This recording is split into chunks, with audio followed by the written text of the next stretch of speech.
নমস্কাৰ বন্ধুসকল এটা প্ৰশ্ন আপোনালোকৰ পৰা খুব বেছি পাই থাকোঁ প্ৰায়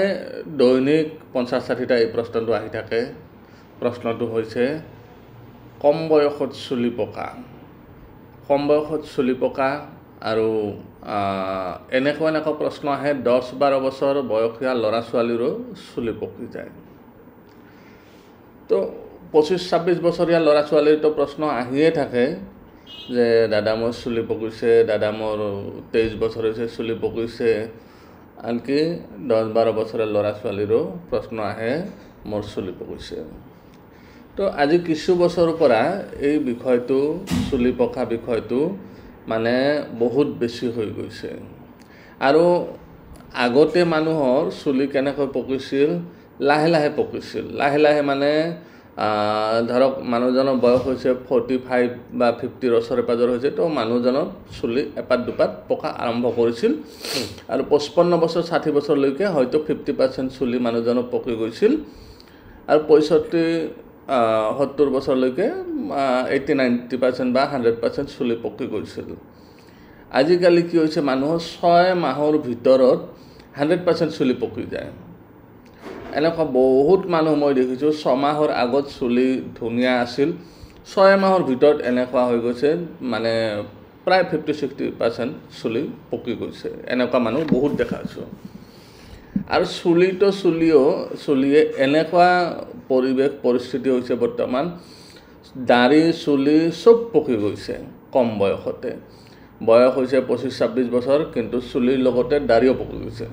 আৰু দাড়ি চুলিৰ লগতে হাতৰ লোমবিলাকো পকি গৈছে বুকুৰ লোমবিলাকো পকি গৈছে তো তেনেকুৱা এটা পৰিস্থিতি বৰ্তমান হৈ গৈছে আৰু প্ৰায় এইটো প্ৰশ্ন আহি থাকে কাৰণে মই ভাবিলোঁ এটা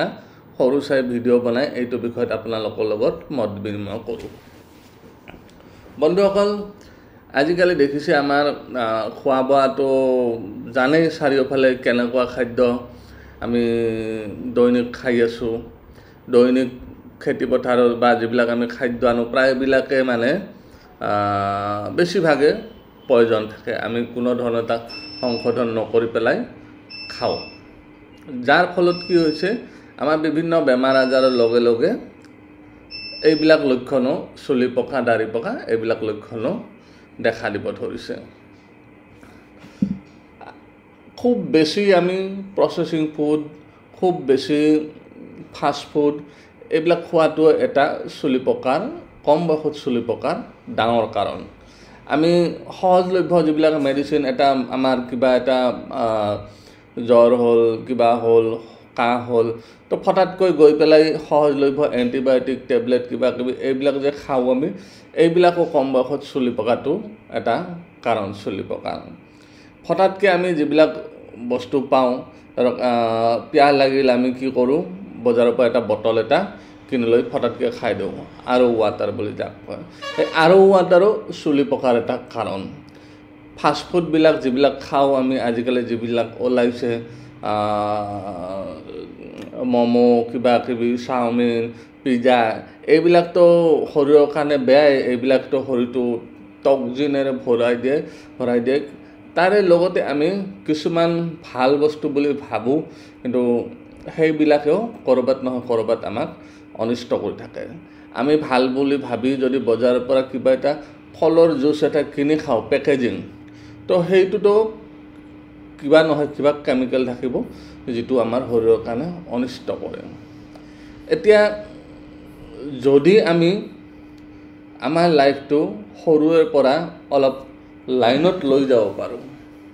তেনেহ'লে হয়তো আমি কিছু পৰিমাণে এইবিলাকৰ পৰা শৰীৰৰ যি আমাৰ ক্ষতি হৈ আছে সেইবিলাকৰ পৰা বাচিব পাৰিম এতিয়া 10-12 বছৰ বয়সীয়া ল'ৰা বা ছোৱালী এজনী চুলি পকাৰ কাৰণ কি হ'ব পাৰে প্ৰথম কাৰণ 3 বছৰ যেতিয়া হ'ব বয়সীয়া 3 বছৰ 4 বছৰ হ'ব তাক কুৰকুৰি খুৱাব চিপছ খুৱাব বিভিন্ন ধৰণৰ বজাৰ বা বস্তুবিলাক আনি খুৱাই দিব সেইটো এটা কাৰণ অলপ ডাঙৰ হ'ব নুডলছ মেগী কিবা কিবি এইবিলাক খাব ধৰিব এইবিলাকো চুলি পকাৰ ডাঙৰ কাৰণ তো শিশুক কেতিয়াও এইবিলাক নিদিব যদি শিশুৰ আপোনাৰ চুলি তো নিবিচাৰে তেনেহ'লে এইবিলাক যে মেগী চাও মামা এইবিলাক যিবিলাক পায় পিজ্জা বাৰ্গাৰ এইবিলাক শিশুক একদম নিদিব শিশুক যিবিলাক আমাৰ ঘৰুৱা খাদ্য থাকে সেইবিলাক দিয়ক সেইবিলাকৰ কিবা বনাই দিয়ক ময়দা হ'ল আমাৰ শৰীৰৰ কাৰণে এটা বহুত বেয়া পয়জন ময়দাৰ বস্তু যিবিলাক আমি খাওঁ সেইবিলাকে কি কৰে শৰীৰটোত অক্সিজেনেৰে ভৰাই দিয়ে আৰু চুলি কম বয়সতে পকাই দিয়ে ময়দাৰ বস্তু ত্যাগ কৰক নিমখ কম পৰিমাণে খাওক নিমখ যিসকলে কম পৰিমাণে খায় তো তেওঁলোকৰ সোনকালে চুলি নপকে তাৰপিছত যদি আপোনাৰ চুলি পকা আৰম্ভ কৰিছে 20 বছৰ 22 বছৰ হৈছে এপাত দুপাত পকা আপুনি দেখা পাইছে তো ইমিডিয়েট আপুনি খাদ্য তালিকা চেঞ্জ কৰি দিয়ক নহ'লে পিছত হ'লে ৰখাব নোৱাৰিব আৰু আজিকালি 6 মাহৰ ভিতৰতে 50-60% পকি যোৱা হৈছে তো কি কৰিব ৰখাব নোৱাৰিব ইমিডিয়েট আপুনি খাদ্য তালিকা চেঞ্জ কৰি দিয়ক ময়দা খাই আছে ময়দাৰ বস্তু ত্যাগ কৰক বাহিৰৰ ফাষ্টফুড জাতীয় বস্তু ত্যাগ কৰক আৰু ৱাটাৰ ত্যাগ কৰক বাহিৰত যেতিয়া যাব আপুনি ঘৰত ফিল্টাৰ কৰা পানী বটল এটাত ভৰাই লৈ যাব প্লাষ্টিকৰ বটলত নিনিব ষ্টিলৰ বটল বা কাঁচৰ বটল এটাত আপুনি পানী ভৰাই বাহিৰত লৈ যাব যেতিয়া বাহিৰত যায় ময়দাৰ যিবিলাক বস্তু ব্ৰেড আছে বিস্কুট আছে এইবিলাক একদম ত্যাগ কৰি দিব আৰু আটাইতকৈ ডাঙৰ এটা কথা মানুহে গা ধুব নাজানাৰ ফলতো বহুত মানুহৰ চুলি পকে গা ধুব নাজানা মানে কি হয় আজিকালি বেছিভাগ মানুহে শাৱাৰত গা ধুৱে ঘৰত এটা ওপৰত লগোৱাই থাকে আৰু যেতিয়া বাহিৰৰ পৰা গৰমত আহিব গৰমত আহাৰ লগে লগে মানুহে কি কৰে বেছিভাগ মানুহে বাথৰুমত গা ধুব যায় তো এইটো এটা বিৰাট বেয়া অভ্যাস যেতিয়া আপুনি বাহিৰৰ পৰা আহি ফটাতকৈ গা ধুব নাযাব অলপ টাইম ৰেষ্ট ল'ব ৰেষ্ট লৈ আধা ঘণ্টা ৰেষ্ট লৈহে গা ধুব যাব যদি বাহিৰৰ পৰা আহি ফটাতকৈ আপুনি গা ধুব গৈছে তো তেতিয়া আপোনাৰ মূৰটো গৰম হৈ যাব আৰু তেতিয়া কি হ'ব চুলি সৰিব পকিব আৰু যেতিয়া গা ধোৱাৰ সময়ত কি কৰিব আপুনি প্ৰথমে মূৰত পানী নাঢালিব প্ৰথমে ভৰিত পানী ঢালিব আঁঠুৰ তলত পানী ঢালিব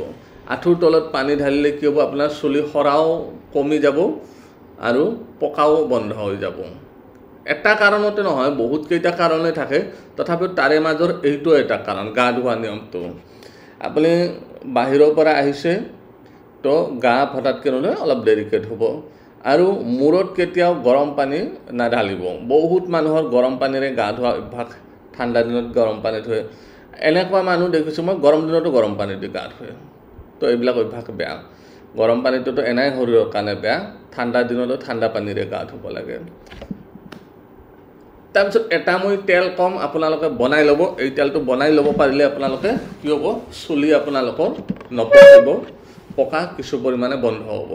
তাৰ লগত কিছু খাদ্য যিবিলাক মই ক'লোঁ সেইবিলাক নিয়মটো পালন কৰিবই তাৰ লগত এই তেলটো ব্যৱহাৰ কৰিলে বিৰাট সুফল পাব এই তেলটো আপুনি তিলৰ তেল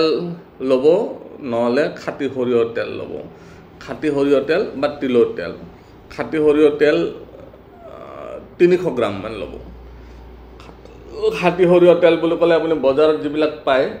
বটলত আনে সেইবিলাক ব্যৱহাৰ কৰিলে নহ'ব খাটি সৰিয়হ বুলি ক'লে আপুনি একদম খাটি সৰিয়হৰ তেলে লাগিব যিবিলাক গাঁৱত বা মিল চিল থাকে তেলৰ মিলা থাকে চাৰিওফালে থাকেই পাবই তাৰ পৰা পিয়ৰ তেলটো আনিব নহ'লে তিলৰ তেল হ'লেও পিয়ৰ তেল লাগিব তো খাটি সৰিয়হৰ তেলৰ লগত কি কৰিব আপুনি 100 গ্ৰাম মান মহানেমুৰ পাত 100 গ্ৰাম মান মহানেমুৰ পাত পুৰি অলপমান বেছি নপুৰিব অলপমান ছাইৰ নিচিনা কৰি অলপমান 1 চামুচমান থৈ দিব